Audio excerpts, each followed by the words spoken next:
You've been charged with a crime and you're on your way to trial. It's time for your attorney to file some pre-trial motions. What does that mean? Stay tuned. This is attorney Andy Marcantel and attorney Marc J. Victor. We're the partners of the Attorneys for Freedom law firm with another installment of Fighting the State. How you doing, Marc? It's another great day, brother. Excited about this video.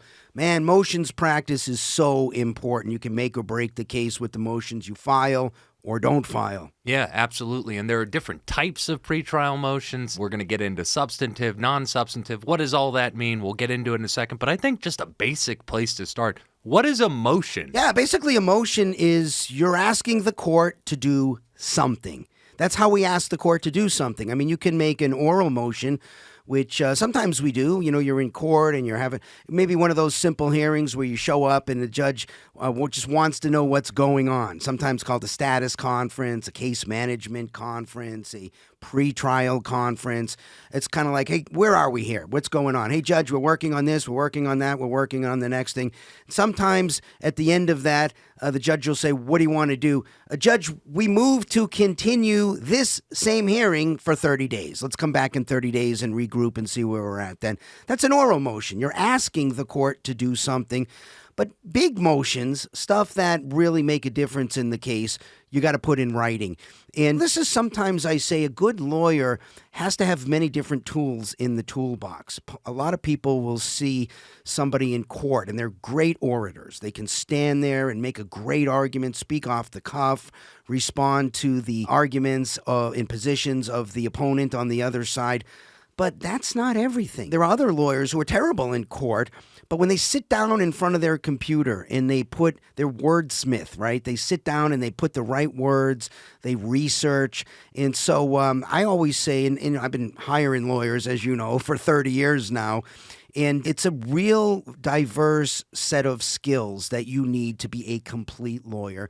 And so motions is something that people don't often see, right? Because you see the lawyer in court. And I've worked with lawyers, you know, on death penalty trials. You have to have two separate lawyers because these are such big cases. And I've worked with lawyers who are really great at trial. They can stand up and command the courtroom, and they're great with their arguments, and they're very sharp. But man, when it comes to motions, when it comes to sitting down and researching, finding the case, because that's what we do in the law, right? We look for cases that we analogize to or we distinguish. We say, hey, judge, here's a case. Here's what the higher court said happened in that case. Our case is like that case. And so you should do the same thing here. Or our case is totally different than that case. Just because they did that there doesn't mean we should do it here. That's distinguishing a case. So you have to be able to research. I mean, backing up, first you got to be able to spot issues. If you miss the issue, doesn't matter how good you are in court or how well you research or draft a motion, you got to spot the issue. You got to think, this could be a problem. This could be something that could be important in the case. And then you got to research. You got to pull up cases that are authoritative in your jurisdiction, which means if you're in the state of North Carolina, you want cases that are in the North Carolina court. If you are in the federal system, you want a case that is in that circuit. And, you know, you may pull federal cases in a state case as well as persuasive authority.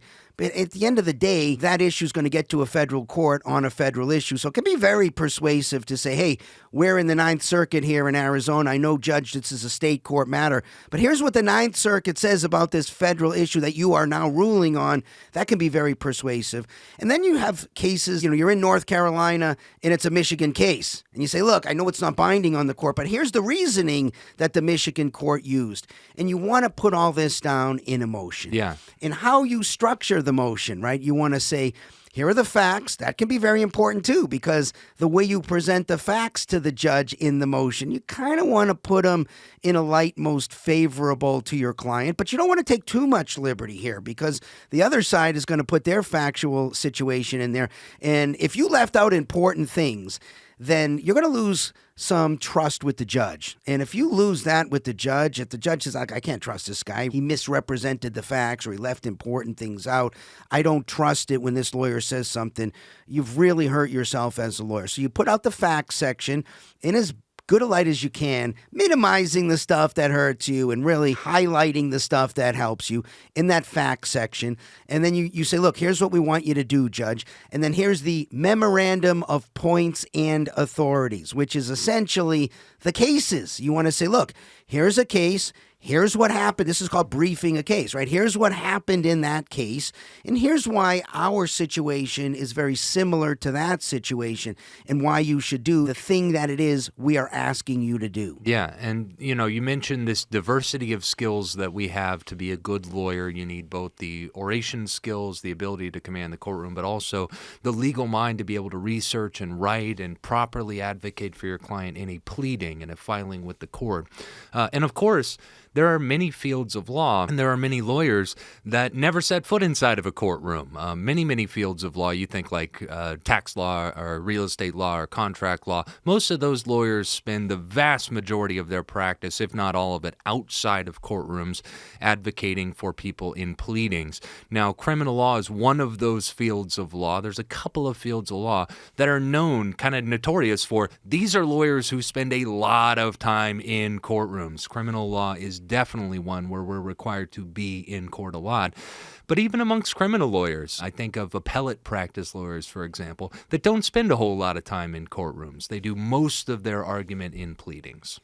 Yeah, but the time those appellate lawyers spend arguing the case, I recently argued one at the Ninth Circuit Court of Appeals, and we're supposed to have 15 minutes. I think we wound up 25 minutes, which is extraordinary in a federal appellate case, and every minute is sacred there. So, yeah, there are different skill sets, and it's really important to make sure that your lawyer is sharp in each of these areas, right? Because you might be great in court, but if you missed an important issue and you could have excluded some important evidence that now is coming in and that didn't have to come in, you just blew the whole case. I don't care how good you are in court. You failed to file a really critical motion. Now, maybe you'll be redeemed in an appellate type of a proceeding or a post-conviction type of a proceeding with an ineffective assistance of counsel argument. We bring these as well against other lawyers, and sometimes, we call them and say, hey, why didn't you file this or that? You missed an important motion. And sometimes they'll have a good reason, and other times they won't. It'll just be, I guess I kind of missed that issue. And if you can show that a reasonable lawyer would have filed this motion, and if it had been filed, it would have made a difference in this case, you've established what we call the Strickland versus Washington standard for ineffective assistance of counsel, and you might get a do-over on the case. Yeah, and I think really importantly with this entire series, one of the things that we've been trying to do as we walk our viewers through the justice system in each stage is, kind of tell them how it is, how it actually is to practice law in the justice system. And part of that is kind of disillusioning them of maybe things they've seen on TV, maybe things they've seen in movies, and part of that goes to answering the questions, why do you file these motions pre-trial, right? The conception is apparently that every case goes to trial, or most cases go to trial, and the trials are very dramatic with surprise witnesses and surprise evidence and stuff that nobody knew coming, and there's gasps in the courtroom as things are revealed. That is not how the vast majority of cases shake out. And the reason for that is because in America, we want to discourage what we might call trial by ambush. You guys have heard us talking about this before. And the idea is that things need to comport with the due process rights of our client. They have rights to know what charges they're facing, what the state's evidence is, what the state's case is going to look like. And the large role of pretrial motions is to parse out that information well ahead of time of trial. I always tell clients that if you're going to trial and your attorney is surprised by anything, really, that is a failing on your attorney's part. It should be boring business as usual for both sides if they're competent and they know what the evidence is going to show. So pretrial motions are really designed to parse out what information is going to be coming into the trial, what information is going to be excluded, never allowed to get to the jury, and things of that nature. Yeah, this is really good, what I'd call public policy, right? Of trying to avoid trial by ambush is really important because the decisions that defendants, people who are accused of crimes, the decisions that they have to make during the course of a trial, which really the big one, do I accept a plea or do I roll the dice and go to trial? The more information you can get to that defendant to make an educated decision, the better. And, oftentimes motions are going to be the determining factor here. In the last video, we talked about having, a traffic stop and the trunk is searched and there's a dead body with the bloody knife with the fingerprints to connect to the driver of the car inside. The resolution of that motion is going to resolve the case, right? More than likely. I mean, you could start adding facts, right? Like there are eyewitnesses to the killing as well, and they're going to come in and speak or something like that. But without those added facts, that's the whole case. And so you got to file the motion to exclude evidence. If that motion loses, you're dead. If that motion wins, they're dead. That's how that kind of a motion goes. And that's a big roll of the dice as well. And so you really got to spend some time on the motion here. You don't want to just file a motion to suppress and not have all of the cases there, because the client's got to make a decision here as well, right? If you have a skilled criminal defense attorney on that issue, you're going to talk really carefully about how even to raise that issue, right? You might just go ahead and file it. You might just talk to the prosecutor about, say, hey, there is this motion out there. I could file it. You might file it and then move to hold it in abeyance and say, look, Judge, we're preserving the issue. We don't want you to rule on it yet because we want the prosecutor to take a good hard look at the cases that we've cited. And so you got to give the defendant the information. And what they want to know here is, are we going to win this thing or are we going to lose this thing? Yeah. And you want to be able to say, well, look, here's a case where the court said the evidence had to be suppressed, and here's what happened. Here was the stop, here was the search. Our argument is to make the case that the situation here is just like this situation. Now, let me tell you the argument it is. Let me tell you the argument it isn't, and what I think a judge might do with that. So you really want to talk about that. And so if the judge rules on it, you've lost all negotiation because the judge has ruled one way or the other. That's the end. And so oftentimes we will spend a lot of time on that motion to make sure every possible case that helps us is in that motion and is fully briefed. Some cases you just cite and you move on. Here's a proposition, here's the case, move on. Others you want to really say, look, this case, sometimes we say, is on all fours. And what we mean by that is this case is identical. What happened in this case is exactly what happened in our case. We don't want to just cite that case and move on. We want to lay that thing out in excruciating detail. Absolutely. In this case, Judge, Officer Friendly did X and Y and Z, just like he did in our case. Our Officer Unfriendly in our case did the same X and the same Y and the same Z. And here's what the court said, and here's why they said it. Here was the logic about what they said. And guess what, Judge? That same exact logic applies here. And what you're really saying to the judge is, look, Judge, if you rule against us on this motion, what you care about is not being reversed on appeal. You're going to be reversed on appeal here, Judge. Most judges are going to follow the law, but they don't like it when they've been reversed on appeal because it shows they blew it. They made the wrong decision. So that's really what you want to convince the judge, especially in a hard case like that. I mean, we're asking the judge to let somebody who actually committed a murder go free. You better be bringing some really strong evidence on that. So how you lay this thing out in the motion and what kind of detail, and also a good lawyer will identify the cases that go against us, right? And you're actually ethically required to do this, to lay out the cases that go in the other direction. So this is a great art. You know the prosecutor is going to go to this case, right? Here's a case where they didn't suppress the bloody body in the trunk. You want to lay that case out and say, here's what happened in this case. Officer Friendly did X, Y, and Z. And Officer Unfriendly in our case did X and Y, but not Z. And the fact that he didn't do Z makes all the difference in the case. And here's why we are now distinguishing that case. We're taking the wind out of the sails of the prosecutor's argument before the prosecutor gets to sort of enlighten the judge about it. Yeah, first of all, I'm really glad that you did a little throwback there to our last video about negotiations, because as we're going through all these different steps in the criminal procedure, they really are all related. They are. They're intertwined. At the end of the day, because a strong motion can make all the difference in negotiations. Yeah. In the last step that we talked about. If a prosecutor honestly believes that your defense attorney has a chance to win a major substantive motion that will throw out basically all of their evidence in their case and end up crashing their case, they're going to be highly incentivized to work with you and play ball in negotiations. But I think that point that you bring up about building credibility by citing adverse precedent is so important. You want to get that issue, you want to be in front of it, right? You know the prosecutor is going to find the case that disagrees with your precedent, your case law that you found. If you're researching a case, and we as lawyers research cases all the time with different databases, legal databases that can show all things. We put in a keyword, we put in search words, we can put in string cites, and it'll show us all kinds of different cases from all kinds of different courts that address similar issues as the one that we're arguing in a motion. Well, if you found it, odds are the prosecutor is going to have found it. But even if the prosecutor didn't find the adverse precedent, the judge may know about the adverse precedent. And if you want to lose credibility with the judge, it's you don't cite a known opinion that goes contrary to what you're arguing that the judge knows about. That ain't going to go well. This is one of the most important points when we teach young lawyers, right? We almost always have a lawyer in a second or third year posture in law school hanging around our firm working as a clerk. And one of the early lessons that we really have to instill, if you want to work for our law firm, you really got to buy into this.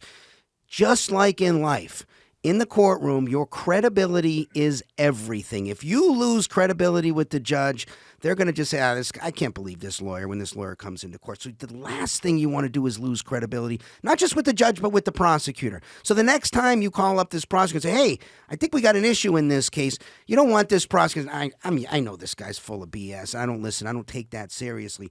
You want the prosecutor to say, when this lawyer tells me there's an issue, there really is an issue. I should take it seriously. So credibility is absolutely indispensable. You cannot be a good criminal defense lawyer or probably any kind of lawyer unless you hold as sacred your credibility, which means, like we always talk about, acting with high character in everything you do. And so how you present it, though, in what light you present it, and that's the stuff of good lawyering, right? So we want to put it out there. We want to say it's adverse. If it's too bad for us, then maybe we don't bring the motion because now it's a frivolous motion. However, sometimes we can argue that, look, this case goes against us and it would normally foreclose our issue. However, we think the case is wrong.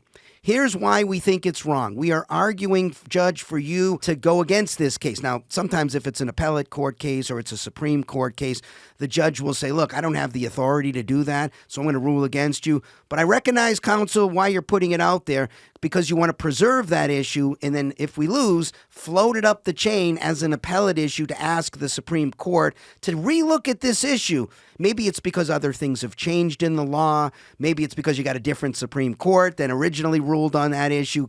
Who knows?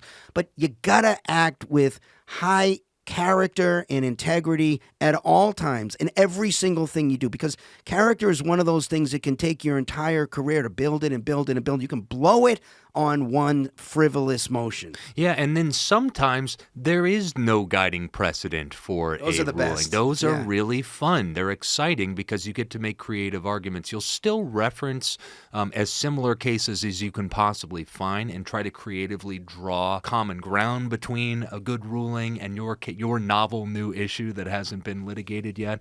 But these are very interesting. We just had a win last week on a new law that came into effect here in Arizona, where the case was located. It was based on a voter initiative. They put this voter initiative into play. And oftentimes with these voter initiative laws, they're kind of poorly drafted. They're not super clear. The language is a little squishy or vague. And so we filed a motion asking the court to do something that would have benefited our client under that new law that was made by the voters. And because the language was squishy and strange, and because it's a brand new law that just hit the books, we researched and there was no precedent that was directly on point with our issue. This is when a good lawyer likes to have a little fun and get creative here. Now we find similar enough cases that while they don't deal with the same issue, they're close enough in character that we can say, look, the court, we understand there's a new law. We understand that it's a novel issue. But the court in this similar enough issue, in this other case, did exactly what we think you should do in this case, Judge. And so the prosecutor has to, it's like, okay, well, we got to figure this out, And so we had an oral argument and the judge agreed with us. And it's interesting, too. Because when you're in the trial level, the lowest level court, before you get to the appellate courts, say if the judge ruled against us in that motion, we would have had the right to appeal it and asked a panel of judges in the appellate court to take a look at our argument and interpret this novel section of the brand new law.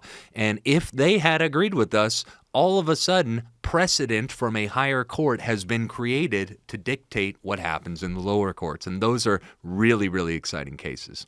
Dude, this was a huge win for you and Brittany on this case. You don't often in a criminal case get to argue First Amendment, get to defend the right to free speech. But we're not the attorneys for Fourth Amendment rights. We're the attorneys for freedom. And so we fight for all freedoms for all people at all times with no exceptions.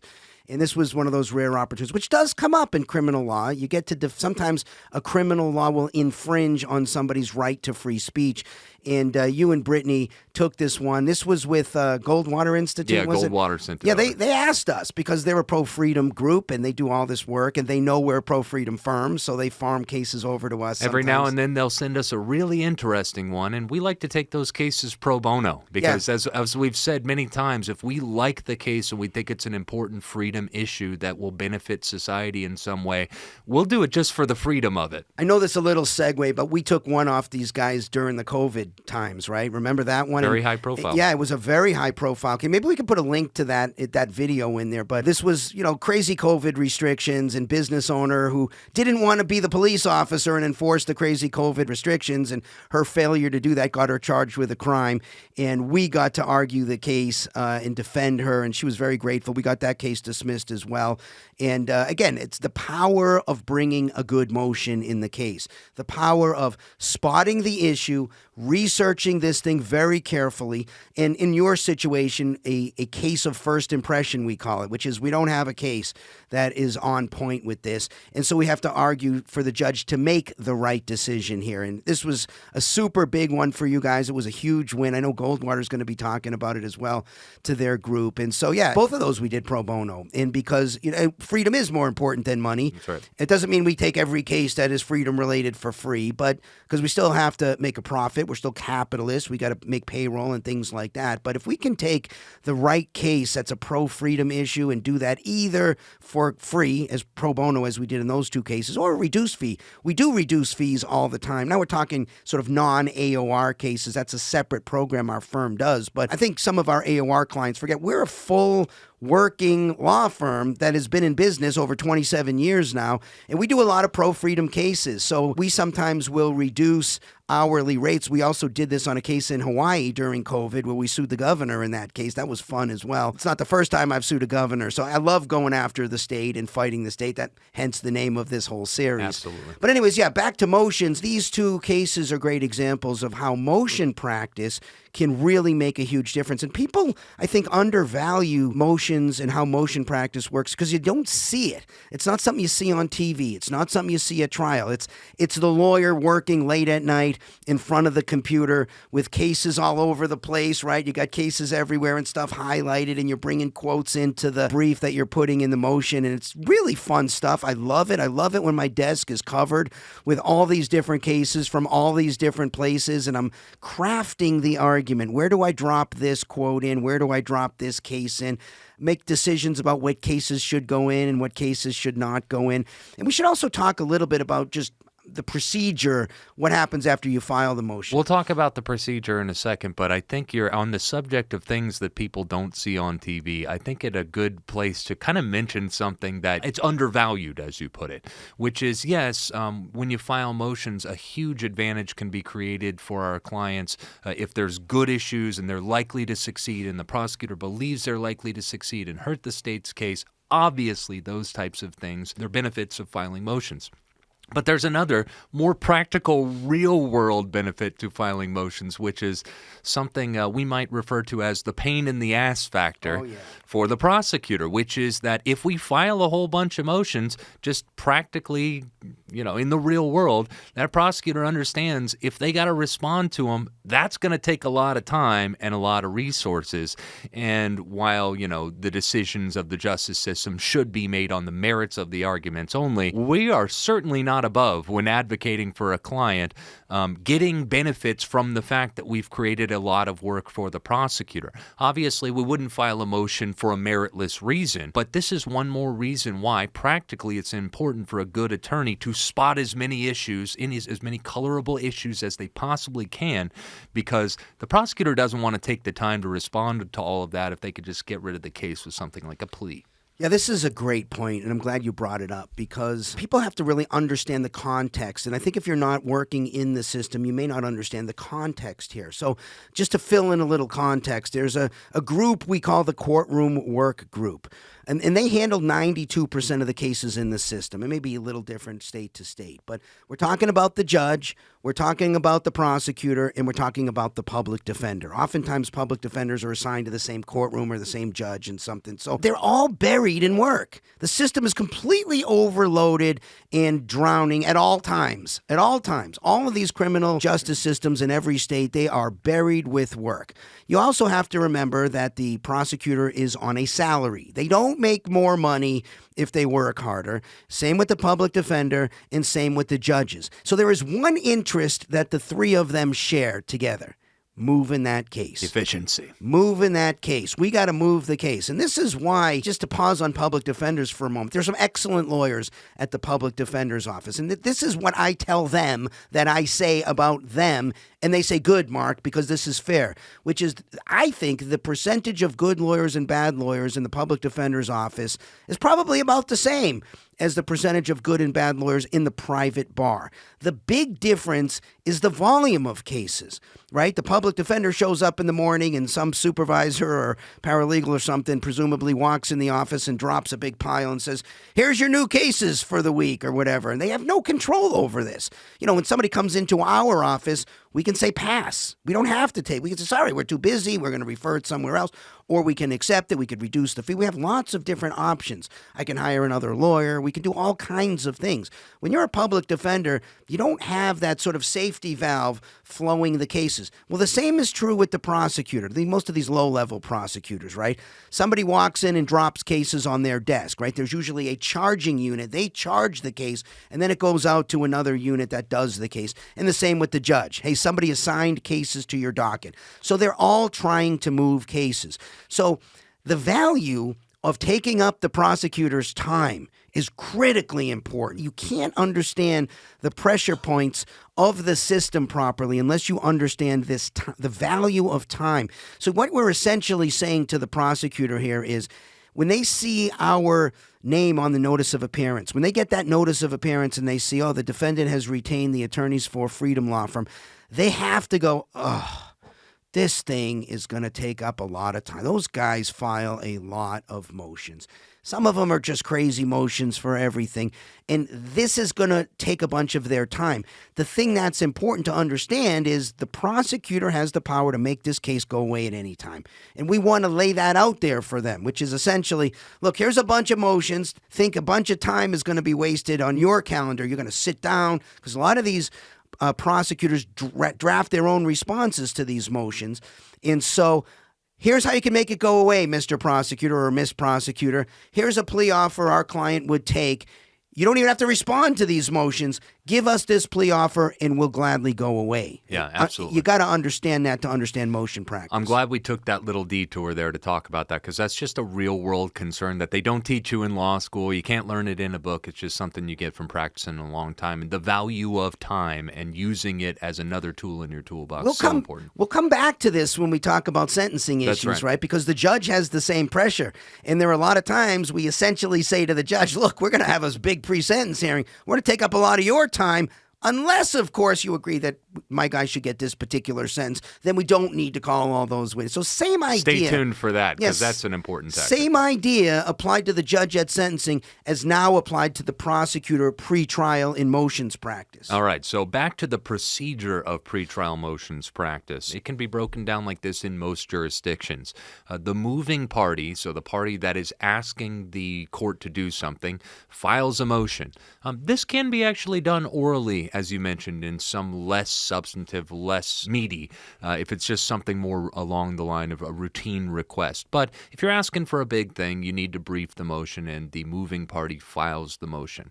Then the opposing party has a chance to respond, and what they do in their response is they're challenging the points that you laid out in your motion. Perhaps, as we referenced earlier, they're laying out some adverse case law saying, hey, Judge, you should deny the request that the moving party made because these cases say that you should or that you have to.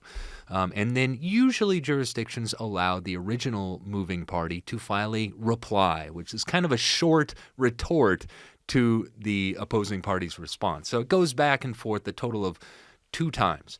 Then at that point, the judge has all the pleadings, and the judge has a couple of options. The judge could first just simply rule on the pleadings. In other words, I've seen everything I need to see from this. I'm convinced to rule one way or another, and so I will either grant or deny the motion based on all the things that I see on the paper in front of me. But then there's another option. Maybe the judge isn't convinced. Maybe the judge sees that there's good arguments on both sides and wants some clarification on some points, or even wants the parties to address some case law that the judge is aware about that the parties didn't address. That happens too. And so when there's situations like that, the judge will say, all right, time to set an oral argument on this motion. And they will set it as a hearing where they'll say, all right, everybody needs to come into court. The moving party, the opposing party, the defendant, everybody come into court and convince me about whether or not I should grant this motion. And there are different types of oral arguments. There are oral arguments that are based solely on the pleadings, where you come and you just argue based on what's in the pleadings. But then there are these types of arguments called evidentiary hearings. And what those are is maybe you want to present some evidence to the court in support of your motion. How do we do this? Well, oftentimes through things like expert testimony, where we might put an expert on the stand who has some knowledge about the arguments that we made in our motion and has some things to say about the facts of the case that would support the granting of our motion. Evidentiary hearings are very interesting because they're kind of like little mini trials where both sides can put up witnesses and evidence that are relevant to the motions, and those witnesses that are being put up are going to be sworn in and subject to cross-examination by the other side. So it's kind of a little mini trial on the question of whether the court should grant this particular motion. You remember Pavlov had a dog, and the experiment was we ring a bell, and every time we ring the bell, he gets a treat. Mm-hmm. And he learns that once the bell is rung, he gets excited, he starts salivating. When oral argument gets granted, dude, I'm like Pavlov's dog. It's just as you talking about oral argument getting granted, I could feel myself already getting excited to charge into court. That's how it is in our firm, right? We file a motion and the judge granted oral argument. That's exciting, right? Because when you're going to court on an oral argument day, that's a great day as a lawyer. You get to do some of the stuff that we really love to do here, which is go into court and argue something. That also signals to us the judge is thinking about granting this, because the judge could have just denied it. So if you get oral argument on a motion, that's telling us this judge is thinking about it. And what that usually means is the judge has got some questions. And so usually they'll start by saying, okay, counsel, you're the moving party. Here's what you got. What do you have to tell me about this? Convince me. Other times the judge will say, counsel, the reason I set this oral argument is because, I read this case and I'm thinking about this, but I'm also thinking about that. That's the issue I'm interested in. Start talking. Exactly. You got to really listen to what the judge is wanting to hear, right? Because we come prepared. When there's oral argument, if the judge just says, hey, start talking, I want to make sure, here are the things I'm saying. But if the judge instead says, I'm interested in this issue, okay, that pivot from everything you were going to say, this is now the issue. Yes. Get on that issue right there. We talk about being nimble as criminal defense attorneys. This goes perfectly in that category because savvy judges will come in and they will tell you, here's the thing I'm concerned about. By the way, this other issue, I agree with you, counsel. No reason to convince me any further on that. But here's where I'm having my hang up. Lawyers I've seen in court, not pick up on this Right. and waste their time in the oral argument on something the judge has already told them, don't spend any time on that. I agree with you. I grant you that. Convince me of this. And it's just, that's not good lawyering. Not good so, lawyering. you need to be able to adapt to what the judge is telling you. Yeah. And so when we file these motions, especially in the bigger issues, we can actually ask in the caption and say oral argument requested or evidentiary hearing requested. We usually put that in there and bold it so the judge's judicial assistant or clerk will see that and say, hey, judge, they're asking for oral argument. Doesn't mean the judge is going to grant it. But man, if you got an issue you feel strongly about, you definitely want to request an oral argument. And when you get that, that's how I feel usually when we get to the closing argument part of trial, right? This is what we live for. You get to show up and argue, especially if it's a dispositive motion. And I should also say, judges don't often rule from the bench on these. Sometimes they do. They say, okay, counsel, I got everything here. I'm going to grant it or deny it. But oftentimes, if they're thinking about it, that means they're struggling with an issue. So what they'll say at the end of the oral argument, which again goes in a similar way you laid out, right? The moving party gets to say their piece. The judge, of course, can ask questions. Then the respondent gets to say their thing. And then usually you get your reply at oral argument. You get the last word because you got the burden of proof. You got to convince that judge by usually preponderance of the evidence that what you're arguing is the correct position. And then oftentimes the judge will say, thank you, counsel. I will take it under advisement. Almost always when it's a big substantive motion, right? The judge will say things like, I'm aware of some other cases, and I'd like to re-review all the cases that you guys have had. Oftentimes, too, they'll say, I'll take it under advisement, but there were some questions that I had for you two parties today who argued the motion and argued against it that you didn't answer to my satisfaction. So I'm ordering both of the parties by 5 p.m. tomorrow to brief this particular case that I don't think was sufficiently argued today and tell me why that case may affect my ruling. So when the judge says, I'll take it under advisement, and the gavel hits the wood and the judge walks off, this is a wonderful time to revisit plea negotiations as Absolutely, well. yep. Because now you go back to the prosecutor and say, look, man, you could lose this thing. The judge has got this on. We don't know what the judge is going to rule. So this is an excellent time. And sometimes I'm even known to go to the judge and say, Judge, we're moving to have you hold your ruling because we're negotiating the case right now. The judge is going to love to hear that, right? Because rather than rule on a hard issue that may get that judge reversed, if and have to write a long legal opinion about why they ruled the way they did. The parties are going to settle. No problem, counsel. We'll hold it in abeyance. This is a great time. So at each of these stages, right, the careful lawyer will maybe first raise this in a discussion, maybe out even in the hallway. Hey, Mr. Prosecutor or Miss Prosecutor, there's an issue on this case. I just want to pick your brain or throw it out there and get your thoughts on it. Sometimes that's enough to grease the rails. They say, okay, I'll go back and look at the police report and maybe you got a real issue here. Sometimes you got to draft up the motion. Sometimes we don't file it, right? Instead of filing it, we just send it. Send a courtesy copy for the prosecutor to peruse. Yeah, and sometimes we put draft right across the front. We'll send it to the prosecutor. Look, we're going to file this, but we don't want to create extra work. Like, we're very sensitive to the time constraints so that, we don't want to cause you aggravation. You may get a prosecutor who's very sensitive here and say, you make me work. I'm not making any plea offer. So here's the motion that we're going to otherwise file. Giving you a sneak peek. Feel free to research the counter arguments and everything before we file it. Take a sneak peek and let us know if you want us to file that or whether you want to offer us something our client can live with. We've been very successful on this in the past using this procedure. The other is we file the motion and then ask the court to hold it in abeyance. Another is we file it, they file the response, we file the reply. Judge grants oral argument. That's a good time to negotiate the case as well. And there are even times in the midst of the oral argument, you can ask the judge, can we take a brief recess? I want to step out in the hall and talk to the prosecutor.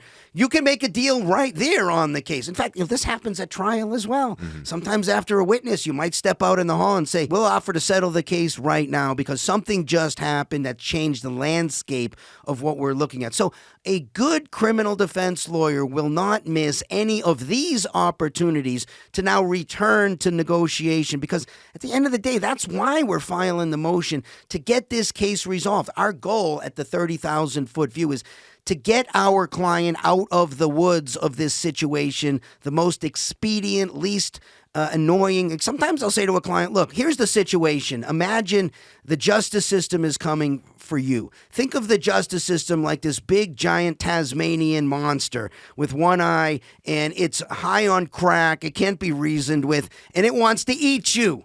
Sometimes I can kind of grease you out a little, and I can just distract them, and we can run away, and we're good. Other times I got to put a little oil on you because he's got a grip on you, and we can slide you out. Other times I got to chop off your arm. I know you want your arm, but I got to chop off your arm to get you away from being eaten by the monster. That's how they should look at this situation. And so, well, it seems... Should we rename this series Fighting the Big Giant Methed Out Tasmanian Monster? In a lot of ways, it's like that. In a lot of ways, it is. Especially when you're dealing with a victimless crime, right? Going back to the marijuana example. Look, Mark, all I was doing was smoking weed in my backyard. They're trying to put me in prison. I said, look, you can't reason with this cracked out Tasmanian monster. It's trying to eat you, and they could put you. There are people in prison for this stuff, right? Okay, not so many for possession of marijuana, but say you had a couple of joints, and now they've charged you with sales of marijuana. That's a different situation. Now they're trying to put you in prison. Maybe you got a couple of priors in your past or something. You could be looking at prison, and you're saying to me, Mark, this is ridiculous. You're the attorney for freedom. Tell me it's ridiculous. And I say, it is ridiculous, but I'm dealing with a cracked out Tasmanian monster here. It doesn't understand that this is, think of a lot of gun crimes, right? A lot of these gun crimes are ridiculous. They're victimless gun crimes. The barrel was too short. The barrel was too long. You had an accessory that was strapped on, and technically something is violated. The serial number was scratched out. Some other crazy little problem. This is stupid. I know it's stupid, but the crazy Tasmanian monster is trying to eat you. We still got to deal with that. If I can distract him over here and throw something shiny up in the air and he drops you and we run off to the side, that's the way we deal with the case. And you got to think about it in those terms. The stakes are high. They're trying to put people in prison. We don't want to miss any opportunity to get any kind of an advantage on getting our client out of the situation. Yeah, maybe, and I appreciate the analogy. I remember you telling me that analogy 10 years ago or something like that. I thought it was good then. Maybe our crew can add a picture of the Tasmanian devil from Looney Tunes looking scary. But different prosecutors are capable of being reasoned with to different capacities, right? We can't broad brush everybody in the state as we call balls and strikes, but the prosecutor also has the duty to uphold what the legislature says is the law. And so many times with prosecutors, when we're having these conversations and saying, look, this is just wrong. I mean, yes, we understand it's the law, but it's just wrong. It's immoral. They will correctly say, well, that's not a legal argument. Yeah, it's true. It's more of a mitigation argument. It's more of like, do the right thing, do justice. But a lot of prosecutors pass the buck over to the legislature. They say, blame the legislature.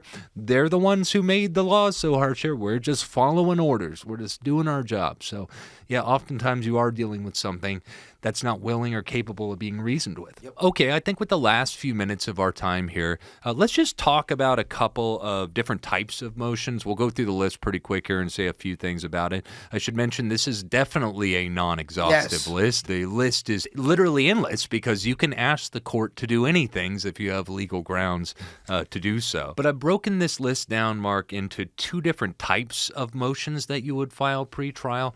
Ones that we might call substantive motions and ones that we might call non-substantive motions. And what do I mean by that? Substantive means that it has to do with the substance of the case. It's us actually talking about the merits or the facts of the case or something that's actually going on in the case that could affect the outcome of the case because it has to do with the subject matter. While non-substantive motions, oftentimes they're procedural. They're things that we have to file. They're things that have to do with court dates and scheduling and things like that. So let's hit the non-substantive motions first. Things like motions to continue. You talked about that earlier. A motion to continue might be filed pre-trial if we get to a court date and we haven't received all the evidence yet. Yeah. Sorry, Judge, we're still waiting on the state to disclose this, that, or the next thing. We'd like this court to continue it for 30 days so we have a chance to get that evidence and we can comport with the due process rights that our client has. Yep. Another thing might be we're still working on setting up interviews and we really need to talk to this officer or this witness or this expert,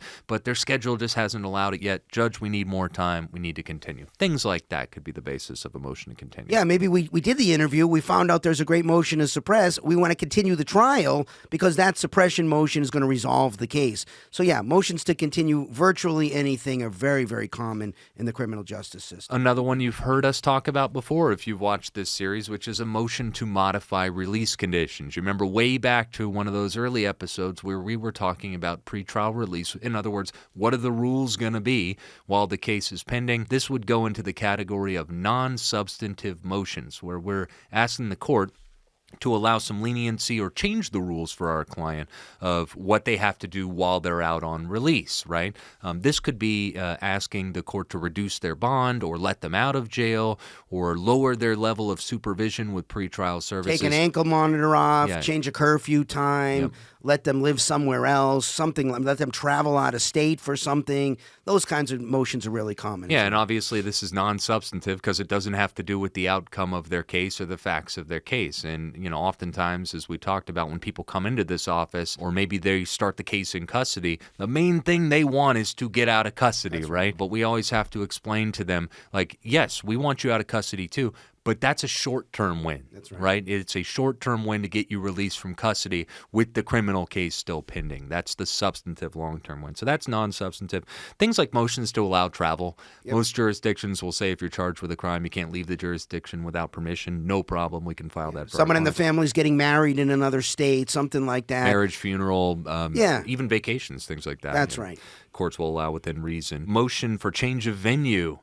This is an interesting one. The argument here is, Judge, my client, because of maybe the high-profile nature of this case, my client just can't get a fair trial in this particular jurisdiction. We're asking the court to boot it to a different jurisdiction. And this is the one that we think should have been filed in the Kayla Giles case. That was a pretty high-profile case in a small podunk little area where everybody knew everybody. And her lawyer, who she had to hire, did not file a motion for change of venue. And that very issue right now is being litigated on appeal for ineffective assistance of counsel. Yeah. Another type of non-substantive motion that I have here is a motion to disqualify the prosecutor or the judge for a conflict of interest. So this is an ethical issue, right? This is us saying this prosecutor's office has some connection in some way that would disqualify them from objectively doing their duty in a reasonable manner that comports with the ethics rules. I actually had to recently file a notice of potential conflict on a judge who, as it turns out, knew my client from some sort of a social gathering. So, I just wanted to put the court on notice of that. Now, just because they may have known each other or encountered each other at some point doesn't necessarily mean that there's going to be disqualified or that there's a conflict. But conflicts can be created for all kinds of reasons. Maybe the judge or the prosecutor are personally involved in something that your client is being charged with. You could imagine if you have a client who's in a white-collar case who's involved with a certain business, and then it turns out that the judge has a certain amount of stocks or shares in that business or has been seen promoting that business, that could give rise to a conflict. So once again, non-substantive but very important. Yeah, and one of the things for the judge's calculation here is not just is there a conflict, but is there an appearance of a conflict? There might not be a real conflict, but because you're dealing with the judge in the case, and it's so important to appear impartial, right, for the public. Like we're trying to run a clean justice system here, and if it even looks like the judge is in a conflict position, the judge should recuse and put a different judge on the case. Yeah, and so those are just some examples of some non-substantive motions. Now let's talk about some more substantive motions. We've referenced a few of these already. A motion to suppress. That's where you're saying, hey, judge, they obtained some evidence in violation of the law, in violation of my client's constitutional rights under the state or federal constitution. We're asking the court to punish the state and suppress the evidence. Another example, similar, is a motion in limine. That's when we're talking to the court about what can and can't be presented to the jury at trial. So motions in limine follow things like evidentiary rules and procedural rules, basically saying, hey, judge, the rules of evidence don't allow the prosecutor to talk about this, or the rules of evidence do allow for us to talk about this. Or perhaps it's a procedural motion in limine, where you're basically saying, hey, judge, they missed their deadline to disclose this piece of evidence. We're asking the courts to keep that out. So motions in limine are are just motions that determine what can and can't be talked about at trial. Yeah, motions in limine. You and I have struggled over some of these during our time representing people, because the thing about the motion in limine that's so interesting is you don't have to file this thing pre-trial. You might wait until the middle of the trial and the issue actually comes up right there. And there can be reasons why, A, you want to get it resolved before trial, because whether that evidence comes in or not at trial is going to make all the difference to the case. And you want to know right now so you can plan your defense accordingly. Or B, maybe you don't want to alert the prosecutor to this problem, and in the middle of the prosecutor's case, you want to stand up and say, "Objection, Judge, may we approach?" And the judge says yes, and you go to the sidebar and say, "Judge, we got a real problem, and this shouldn't come in, and here's why we're worried about it, blah, blah, blah, blah, blah." And if the judge says, "I agree with you, counsel," now the prosecutor's in kind of a mess, right? Because they got to, as they're walking back from the judge's bench to their counsel table, they got to rethink how to present their case. And sometimes as a strategy matter, you prefer to raise it right there. So you really got to think that through. You raise that issue, you make it an issue prior to trial, and you might prefer to make it an issue in the midst of the trial. So there's a lot of strategy that goes into that decision as well. Absolutely. Some more substantive motion examples. Say that the state is dragging their feet on giving you evidence that your client is constitutionally or procedurally entitled to. You might get cranky with the prosecutor and get the court involved. We call this a motion to compel, a motion to compel the production of evidence, basically saying, "Hey, Judge, the state owes me something that they're not giving me in a reasonable or timely fashion. I'm asking the court to get involved and order them to get off their butt and give me this evidence." Yeah, these can be fun motions too. And for this reason, we have our paralegals instructed to, every time we make a request, whether it's a phone call or an email or whatever it is, we want that very clearly listed in the notes. So when we go in to argue that motion to compel, because the judge always wants to know, and again, this is about credibility, right, and being reasonable. If you start out with a motion to compel, before you've even asked the prosecutor, the judge is going to look at you and say, "Come on, you got to make the request first." But if you can stand up in court and say, "Judge, I just want to give you some history here. On this day we called, on this day we called, on this day we followed up with an email, on this day we sent a letter, no response. Judge, we're sorry, but we got no recourse other than to come here and ask you to cut an order." The other thing is these can be in tension with the right to a speedy trial because, in some cases, imagine a DUI and there's some strange drug on board and now they're dealing with the lab. It's not alcohol, it's not weed, it's some obscure drug, and some weird lab out of state is backed up and the months are dragging by and they want to keep continuing. And you say, "Look, Judge, we're moving to compel the results. If they don't have this, the case needs to be dismissed because my client is being deprived of their right to a speedy trial." So there can be different reasons for motion to compel. Also, prosecutor, you might say, "Hey, prosecutor, could you please give us this?" And they say, "We don't have to give you that. We're not giving you that." Or, "We don't have it." Well, yeah, you could get it a lot easier than we could get it. All you got to do is ask the police officer to do so-and-so, such and such.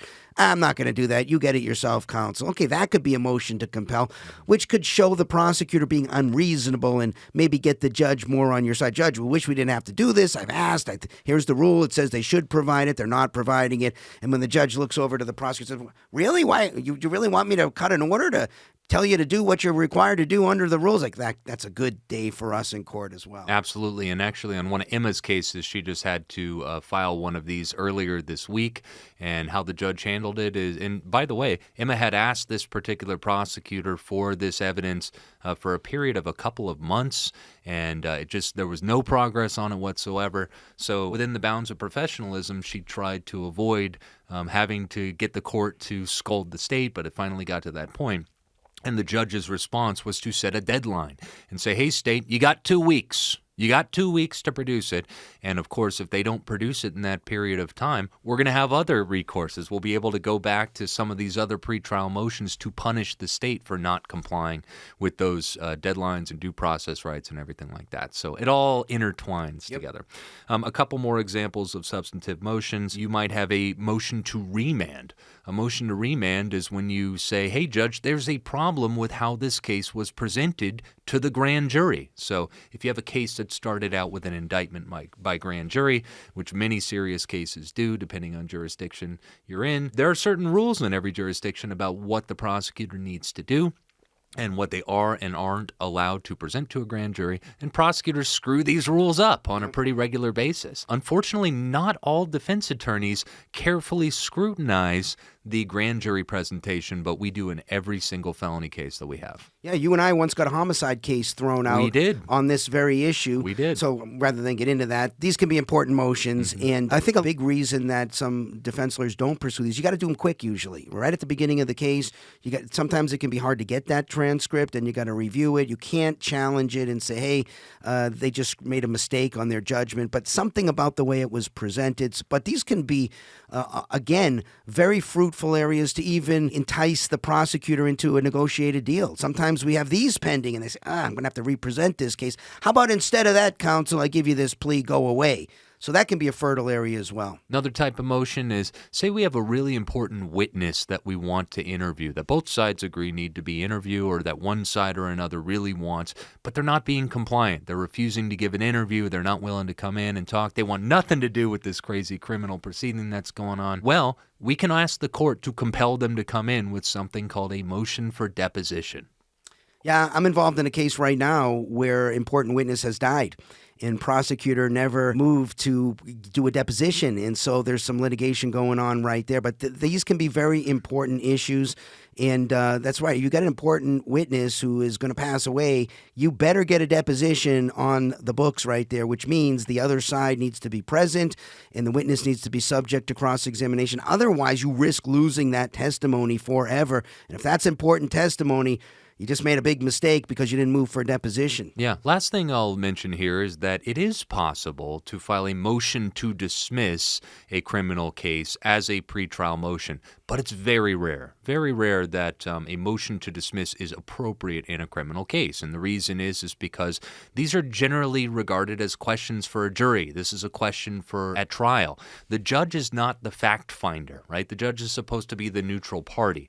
So to simply say, hey, judge, there's not enough evidence here to convict my client, the answer from the judge is typically to that, sorry, that's not my role to decide. That's a jury's role to decide. Or it was already decided at a preliminary hearing or grand jury. That was the point of that hearing. Now we're past that. It's a jury question at this point. Yeah, whether or not there's enough beyond a reasonable doubt to sustain the conviction here, sorry, counsel, that's not my role. So that wouldn't be an appropriate. Saying insufficiency of the evidence is not an appropriate motion to dismiss. But what would be an appropriate motion to dismiss is if the complaint or indictment on its face is deficient. Do you want to break that down, Mark? Yeah, I mean, the purpose of the complaint is to give notice. You have a due process right to know exactly what it is you're being charged with. And, sometimes we bring a motion to get more information there as well and say, hey, we need more definite statement about exactly what it is my client is charged. Like sometimes, for example, they may say you're charged with assault. Okay, well, there are different varieties of assault. There are different theories. Which theory is it? And so you can always bring a motion on that point as well. Yeah, absolutely. Okay, and then I have one more thing on my list here that you asked me to put on there, and I think the point of this, and remember everybody, this is a very, very much a non-exhaustive list. There are any number of things you could request the court to do. If you don't request it, you don't get it. You have to do it within reason. It has to be based in law or fact or practicality or due process or justice. But to illustrate the point that you can ask the court for anything with these pretrial motions, you had a pretty funny story. Yeah, I mean, I once filed a successful motion for a haircut because, my client was in custody and we were going to go to trial and they didn't give him a haircut. They thought they'd just get away with letting him look sloppy.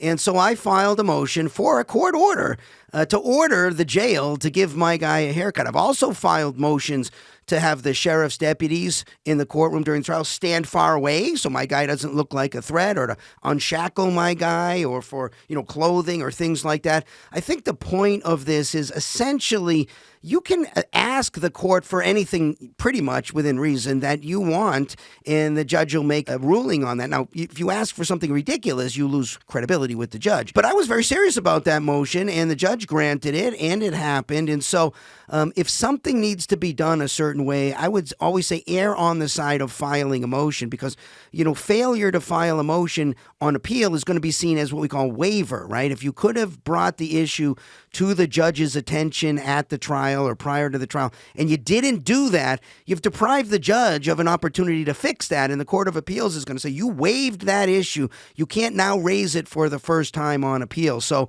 when in doubt, file the motion. I guess to bring up one more funny example as an anecdote, because you guys told us you like our little anecdotes. One of your antics that I liked, maybe it was 8, 9 years ago, I remember you filed a motion for cake. Do you want to tell the story about your motion for cake, Marc? Yes, the judge set a hearing on the Marine Corps birthday, November 10th. And I just thought that, you should be closed on the Marine. It should be a federal holiday as far as I'm concerned. But we had a hearing for the Marine Corps birthday, and I filed a motion for cake because I wanted to bring in a birthday cake to celebrate the Marine Corps birthday and have everybody in the courtroom celebrate the Marine Corps birthday. The judge granted that motion. And I was allowed to walk in and bring this big sheet cake into the courtroom. Got it through security. Ran it through the metal detector. They made me run it through, but I got it into the courtroom. I brought plates and forks and stuff, and everybody ate cake. I remember standing at the lectern saying, Judge, I want to make an oral motion to sing the Marine Corps hymn right now. Judge denied that one. Can't win them all. That would have been really fun. There might even be a picture floating around somewhere out there on the internet. I think we requested the audio of that hearing, and I think it's on our YouTube or something like that. If we find it, we'll put. I hope that still exists. It was really fun. It was a fun day. Yeah. So that just goes to show you these motions are not limited to purely substantive legal issues. You can ask the court anything that the court deems to be appropriate. Both sides get to weigh in on that. Remember, with your motion for cake, there was no opposition from the prosecutor. And I think it's because during your oral argument for it, you even offered to share some with the prosecutor. Right. Reluctantly, That's you said right. even That's the prosecutor can have right. some, I suppose. That just goes to show you these motions, you can ask for anything, and if you don't ask for it, you don't get it. Dude, motion for cake sounds pretty good right now. How about a motion to end this video? All right, sounds great. Thank you very much for tuning in today, guys, to this episode of Fighting the State. These are always our most fun videos to make for you. In the meantime, go and check out attorneysonretainer.us to learn all about our self-defense program and what it can do for you. Check out attorneysforfreedom.com to learn all about our law firm and how we represent our clients. If you like this video, make sure to like it, subscribe to the channel, share it with a friend, leave us a comment down below. Until next time, this has been Attorneys Andy Marcantel and Marc J. Victor. Peace.